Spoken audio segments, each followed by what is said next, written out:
રાજકોટ શહેર B division police station વિસ્તારમાં શક્તિ silver નામની પેઢીમાંથી 3 તારીખે 140થી આશરે 140 કિલોની આજુબાજુ ચાંદીના દાગીના ચોરી થઈ ગયેલા હતા.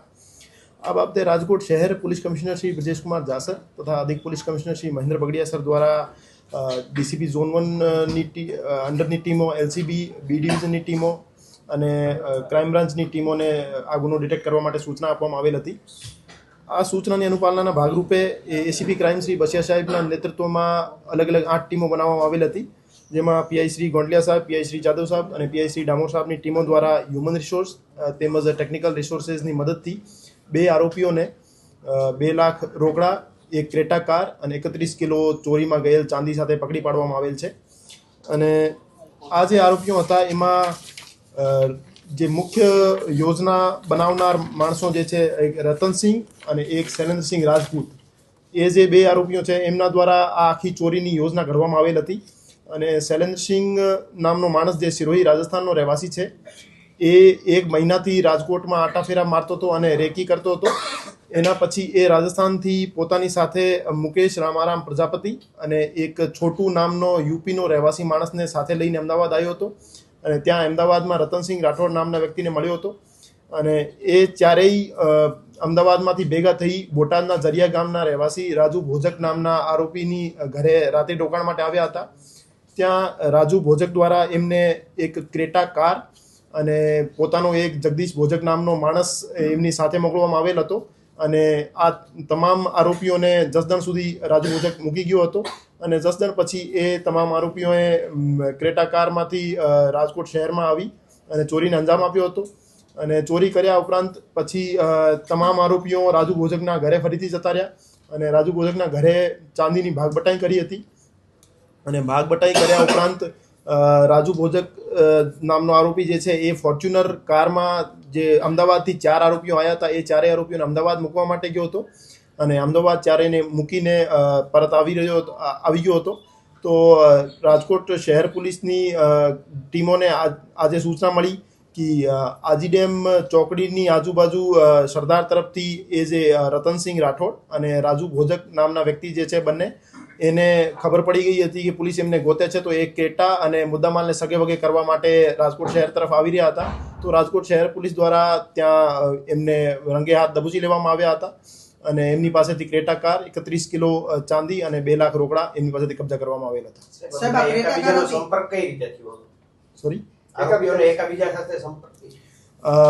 રતનસિંહ અને શૈલેન્દ્રસિંહ રાજપૂત, એ રતનસિંહ રાઠોડ જે છે પ્રોહિબિશનના ગુનામાં સંડોવાયેલો માણસ છે. એ દાંતેવાડા રાજસ્થાન બોર્ડર નજીક દાંતેવાડાનો નિવાસી છે. અને શૈલેન્દ્રસિંહ રાજપૂત સિરોહી રાજસ્થાનનો નિવાસી છે. એ બંને એકબીજાને કોન્ટેક્ટમાં હતા અને ત્યાંથી પ્લાન કરીને પછી એ અમદાવાદ આવ્યા હતા. અને અમદાવાદ ટેલિફોનિક સંપર્ક કરી રાજુ ભોજકના કોન્ટેક્ટમાં આવ્યા હતા. અને રાજુ ભોજક પણ ગુનાહિત ઇતિહાસ ધરાવે છે અને પ્રોહિબિશનના ગુના એના વિરુદ્ધ દાખલ થયેલ છે. અને એ જે રતનસિંહ રાઠોડ છે, એ રાજુ ભોજકને પ્રોહિબિશનનો માલ પહોંચાડે છે. એના કારણે એ અગાઉથી કોન્ટેક્ટમાં હતા. શૈલેન્દ્રસિંહ રાજપૂત નામનો જે માણસ છે, એને રાજકોટ શહેરની આ જગ્યા ઉપર ચાંદી રાખવામાં આવે છે એ બાબતે ઇન્ફોર્મેશન મળી હતી. અને એના પછી એ છેલ્લા ઘણા સમયથી ત્યાં રેકી પણ કરી હતી અને ત્યાં આટાફેરા મારતો હતો. પછી આ ચોરીને કેવી રીતે એક્ઝિક્યુટ કરવું એ રતનસિંહ રાઠોડ અને શૈલેન્દ્રસિંહ રાજપૂત દ્વારા પ્લાન કરવામાં આવેલ હતો. અને પછી પોતાની સાથે પોતાના શાગીર્દોને લઈ રાજુ ભોજકની મદદ લઈ આ ચોરીને અંજામ આપ્યો હતો. ચોરી કરવા માટે 4 માણસો સ્થળ ઉપર આવ્યા હતા, 5 માણસો સ્થળ ઉપર આવ્યા હતા. અને આ 5 માણસોનો જે બેકઅપ પ્રોવાઈડ કરવાયો હતો, એમને ગાડીનો અને ઠેકાણો અને રાત્રે રોકાણની જગ્યા એ રાજુ ભોજક નામના માણસ દ્વારા કરવામાં આવ્યો હતો. અને એના પછી અમદાવાદ ક્રાઇમ બ્રાન્ચ દ્વારા પણ 2 રિસીવર્સ પકડવામાં આવ્યા છે. અને એના પાસેથી પણ 40 કિલો ચાંદી બરામદ કરવામાં આવેલ છે, જેનું નામ માંગુસિંહ અને પ્રદીપ પ્રજાપતિ છે. તો આ રીતે ઓવરઓલ કુલ મળીને 9 આરોપીઓના નામ હજુ સુધી સામે આવ્યા છે. અને એના પછી રિસીવર અથવા કોઈ પણ બીજો માણસ એને મદદગારીમાં ઇન્વોલ્વ છે કે કેમ એ બાબતે તપાસ. એ શૈલેન્દ્રસિંહ રાજપૂત નામનો માણસ જે છે એ જણાવી શકે કે એમને ઇન્ટરનલ જાણભેદુ કોઈ હતો કે કેમ. ક્રેટા કારની નંબર પ્લેટ ખોટી બનાવવામાં આવેલ હતી. એ ક્રેટા કારની માલિકી ચોટીલાના નિવાસી ધર્મસિંહ નામના માણસની છે. અને એ ધર્મસિંહ નામનો માણસ ફ્રોડના કેસમાં અત્યારે જેલ હવાલે છે અને એને રાજુ ભોજકને આ ક્રેટા કાર વેચી દીધી હતી, પણ હજુ સુધી એના નામે નથી થયેલી અને રાજુ ભોજક દ્વારા જ આ કાર વાપરવામાં આવતી હતી અને રાજુ ભોજક એ તમામ આરોપીઓને આ ક્રેટા કાર પ્રોવાઈડ કરાઈ હતી. અમદાવાદ ક્રાઇમ બ્રાન્ચ દ્વારા પ્રદીપ પ્રજાપતિ અને માંગુસિંહ નામના 2 માણસોને 40 કિલો ચાંદી સાથે પકડીને બી ડિવિઝન પોલીસ સ્ટેશનને સોંપી દેવામાં આવેલ છે. એ બંને ગુનાના કામે જે મુદ્દામાલ ગયેલો છે એના રિસીવર્સ છે. ચોરી કરવામાં એમનો કોઈ રોલ નથી ના, ફક્ત અને ફક્ત ચોરી કરવાના ઈરાદેથી જ આ મુદ્દામાલ ચોરી કરવામાં આવેલ છે, એની પાછળ બીજો કોઈ ઉદ્દેશ્ય નથી.